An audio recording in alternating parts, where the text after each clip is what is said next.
हमें योंग नाम के एक स्टार मुक्केबाज से मिलवाया जाता है। वो जल्द ही 17 साल का होने वाला है, लेकिन राष्ट्रीय स्तर के मुक्केबाजी टूर्नामेंट में पहले से ही एक प्रमुख नाम है। एक महत्वपूर्ण जीत के बाद एक रात वो घर लौटने के लिए उत्साहित है। उसकी माँ और छोटी बहन एक सरप्राइज तैयार कर रही है और वो उसे देखने के लिए इंतजार नहीं कर सकती। हालांकि घर पहुंचने पर योंग उन्हें खून से लथपथ जमीन पर पाता है। कोई उस पर पीछे से हमला करता है और उसे भी मारने की कोशिश करता है, लेकिन एक कुशल लड़ाकू होने के नाते योंग हत्यारे पर अपना गुस्सा निकालता है और उसे पीट कर मार डालता है। दृश्य 2 साल बाद एक हाई स्कूल में बदल जाता है। कुछ लोग योंग के कारावास की खबर सुन रहे हैं। जिन लोगों को उसने मारा वे लुटेरे थे, लेकिन चूंकि उसने उन पर अपने मुक्केबाजी कौशल का इस्तेमाल किया, इसलिए इसे एक हमला माना गया, न कि आत्मरक्षा। लिहाजा किशोरी को हत्या के आरोप में जेल भेज दिया गया। क्लास के सामने सू बिन नाम का एक शर्मीला और डरपोक बच्चा बैठा है। उनके पिछले स्कूल में उन्हें बहुत तंग किया गया था, जिसके कारण वे सामाजिक रूप से चिंतित थे। लेकिन इसमें जाने के बाद उन्होंने कुछ नए दोस्त बनाए हैं और अपनी जिंदगी को पटरी पर ला रहे हैं। शिक्षक आता है और कक्षा में एक नए छात्र का परिचय देता है। वो टोनी नाम का एक मुक्केबाज है जो सू बिन के पूर्व स्कूल का मुख्य धमकाने वाला था। टोनी को देखते ही सू बिन डर से कांपने लगता है। उसके अंधेरे में दुबकने की सभी भयानक यादें उसके पास वापस आ जाती है। जब शिक्षक आसपास नहीं होता है, टोनी अपने प्रभुत्व का दावा करने के लिए पिछले गुंडों की पिटाई करता है। वो सू बिन को भी हाय कहता है और बिना किसी कारण के उसे मारना शुरू कर देता है। एक लड़की सू बिन के पक्ष में बोलती है, धमकाने वाले को दूर धकेलती है, लेकिन बदले में टोनी उसे भी मारता है। सू बिन उसे रोकता है, उसे छोड़ने के लिए भीख मांगता है। उसे तुरंत पछतावा हुआ क्योंकि टोनी अब उसे सबक सिखाने के लिए निश्चित है। खुद का बचाव करने के लिए सू बिन जमीन से बॉल पॉइंट पेन उठाता है। टोनी उसे इसका इस्तेमाल करने की चुनौती देता है और घबराहट के क्षण में सू बिन ने उसकी आंख में छुरा घोंप दिया। आगे के दृश्य में सू बिन पर हत्या के प्रयास का आरोप लगाया जा रहा है, क्योंकि वो धमकाने के खिलाफ बोलने से बहुत डरता है। उसे दोषी घोषित किया जाता है और 2 साल कैद की सजा सुनाई जाती है। बेचारे बच्चे को गिरफ्तार कर लिया जाता है और युवा अपराधियों से भरी बस में चढ़ा दिया जाता है। संयोग से वो योंग के पास बैठता है। दिन के अंत में सभी नवागंतुकों को उनकी संबंधित कोशिकाओं को सौंपा जाता है। सू बिन मिन नाम के एक चोर से दोस्ती करता है। 3 मुख्य नेता हैं, जून, अकियो और हान। जून अच्छा लड़का है जो अकियो और हान को बिना किसी कारण के लोगों को पीटने से रोकता है, लेकिन हाल ही में अकियो और हान ने उसके खिलाफ टीम बनाई और उसे एकांत कारावास में बंद कर दिया। तब से वे जेल पर शासन कर रहे हैं, आसपास के कैदियों को आदेश दे रहे हैं और जिसे चाहे मार रहे हैं। फिर भी जेल का मुख्य शेर योंग है, जिसका हर कोई सम्मान करता है। वो अपने काम से मतलब रखता है और किसी से तब तक नहीं लड़ता जब तक कि उसे उकसाया न जाए। वो कैदियों में सबसे अच्छा मुक्केबाज है। यही वजह है कि अकियो और हान भी उससे डरते हैं। जेल में पहले दिन मिन और सू बिन अकियो, हान और उनकी टीमों के बीच एक फुटबॉल मैच देख रहे हैं। जब 2 खिलाड़ियों को चोट लग जाती है तो हान उन दोनों को खेल में शामिल होने के लिए कहते हैं। वे किसी परेशानी में नहीं पड़ना चाहते हैं, इसलिए वे बस उनके साथ मैदान में हैं। सू बिन मुश्किल से चलता है, जिससे हान की टीम सुस्त हो जाती है। दंडित होने के डर से वो गेंद को किक करने के लिए अपनी आंखें बंद कर लेता है, लेकिन गलती से अकियो को नट में मार देता है। धमकाने वाला दर्द में जमीन पर गिर जाता है और गुस्से में है। ठीक होने के बाद कियो और उसके साथी सू बिन को एकांत क्षेत्र में खींच कर ले जाते हैं। यह उसे उस समय की याद दिलाता है जब स्कूल में उसके साथ भी ऐसा ही हुआ था। वो डर से कांपता है, रोता है और भीख मांगता है, लेकिन कोई नहीं सुनता। अचानक वे योंग के पास आते हैं और कुछ भी गलत नहीं होने का अभिनय करते हैं। इससे सू बिन को एहसास होता है कि दबंग भी उससे डरते हैं। वो योंग के पास जाता है और उससे मदद की भीख मांगता है। योंग ज्यादातर समय अपने काम पर ध्यान देना पसंद करता है, लेकिन सू बिन को भीख मांगते हुए देखकर वो उसकी मदद करने का फैसला करता है।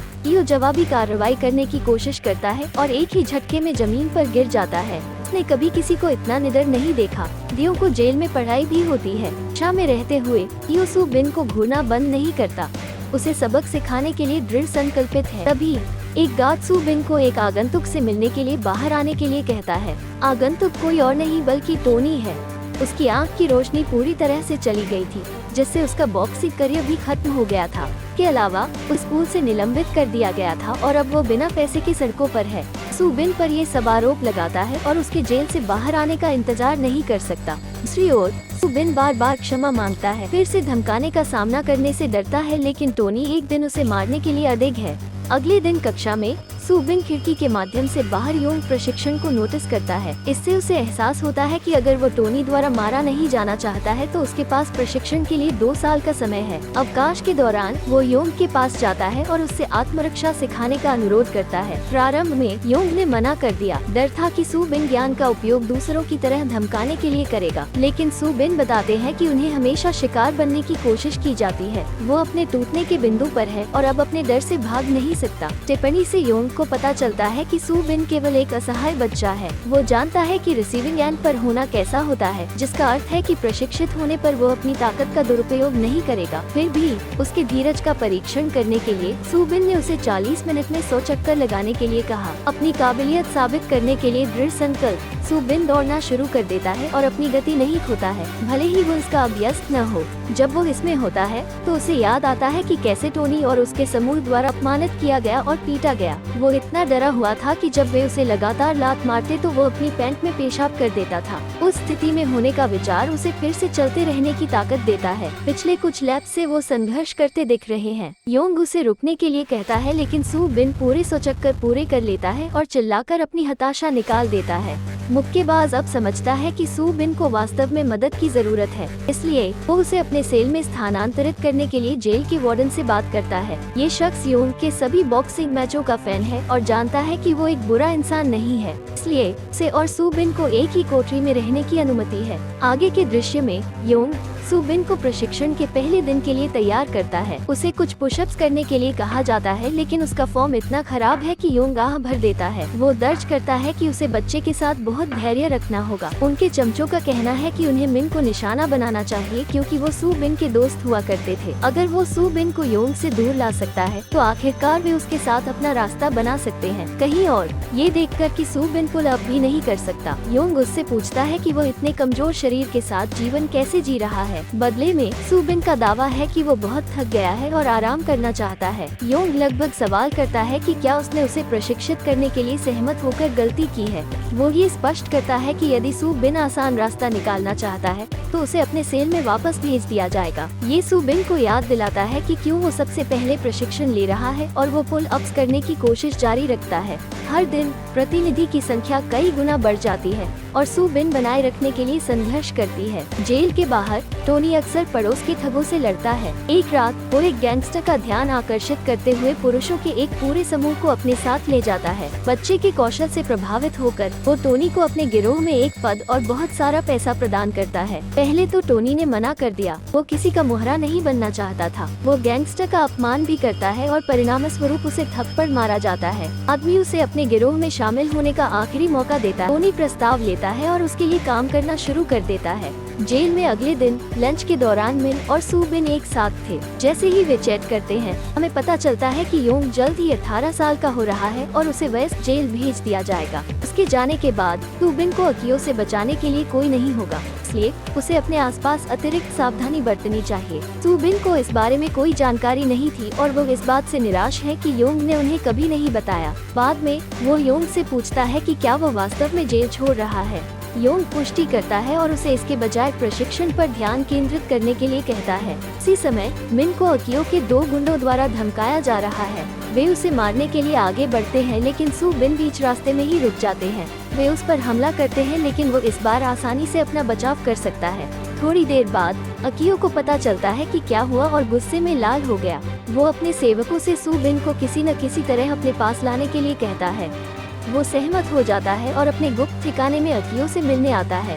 इससे पहले कि ठग कुछ कह पाता, सू बिन झुक जाता है और अपने लोगों को मारने के लिए क्षमा मांगता है। वो ये भी बताता है कि उन्होंने मिन को सबसे पहले मारा। माफी से कुछ नहीं होता, बल्कि अकियो को और भी गुस्सा आता है। उसके बाद दोनों के बीच लड़ाई शुरू हो जाती है और सू बिन की प्रगति उसके मुखों से स्पष्ट होती है। वे कौशल और ताकत में मेल खाते हैं, लेकिन अंत में अकियो उसे बाहर कर देता है। सू बिन जमीन पर पड़ा है, पूरी तरह से पिटा हुआ और थका हुआ। हर कोई सोचता है कि लड़ाई खत्म हो गई है, लेकिन वो तब तक है जब तक वो खड़ा नहीं हो जाता और दूसरे राउंड के लिए तैयार नहीं हो जाता। वो तुरंत एक ऊपरी हाथ प्राप्त करता है और प्रतिद्वंद्वी पर लगातार मुक्के फेंकता है। लड़ाई तभी रुकती है जब योंग आता है और उसे रोकता है। वे गर्व के साथ चले जाते हैं। इस बीच टोनी को एक स्ट्रीट फाइटर के रूप में पहचान मिल रही है। वो गिरोह के निर्मम तरीके सीखता है और खुश होता है कि उसे वही करने का अवसर मिला जो उसे पसंद है। आगे के दृश्य में सू बिन और योंग आखिरी बार प्रशिक्षण ले रहे हैं। सू बिन योंग के चेहरे पर मुक्का मारने में लगभग सक्षम है।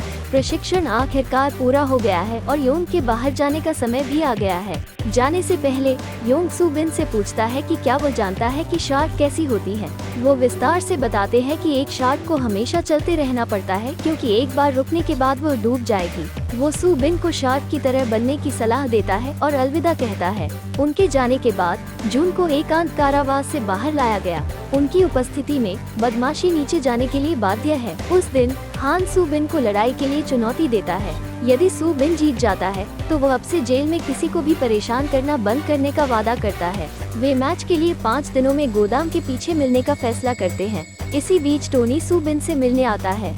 उसने सू बिन के प्रशिक्षण के बारे में अफवाह सुनी है और पिछले 1 साल में वो कितना मजबूत हो गया है।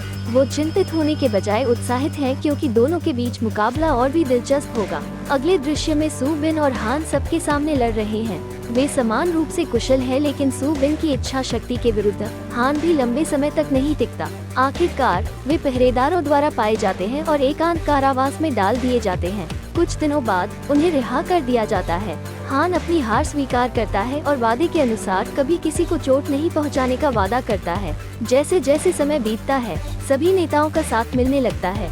योंग कहीं और सू बिन जैसे दूसरे आदमी को प्रशिक्षित कर रहा है। जब वो हार मानने वाला होता है योंग उसे सू बिन का उदाहरण देता है और उसे प्रेरित करता रहता है। अंत में 2 साल बीत गए और सू बिन के रिहा होने का समय आ गया। बाहर टोनी उसे अंतिम सबक सिखाने के लिए उसकी प्रतीक्षा कर रहा है। आखिरी लड़ाई शुरू होती है और दोनों एक दूसरे पर मुक्का मारने के लिए संघर्ष करते हैं। जल्द ही टोनी का पलड़ा भारी हो जाता है और वह उसे लगातार मारता है जैसा कि वो तब करता था जब वे स्कूल में थे। जब सू बिन अपने सबसे निचले स्तर पर होता है तो उसे शार्क के बारे में योंग की टिप्पणी याद आती है और वो उठ खड़ा होता है। नए सिरे से प्रेरणा के साथ वो धमकाने पर हमला करता है और उसे एक विशेष पंच के साथ हरा देता है जो योंग ने उसे सिखाया था। फिर वो एक घायल टोनी को पीछे छोड़कर चला जाता है। अंतिम दृश्य में सू बिन जेल में योंग से मिलने जाती है। जाहिर है उसने एक आराम करने वाली शार्क को देखा और उनके बारे में अपने सिद्धांत पर सवाल उठाने लगा। योंग का तर्क है कि शार्क मर गई होगी और दोनों एक साथ हंस पड़े। इस तरह के और वीडियो के लिए सब्सक्राइब करें, नोटिफिकेशन चालू करें और चैनल की मदद करने के लिए लाइक छोड़ दें। देखने के लिए धन्यवाद।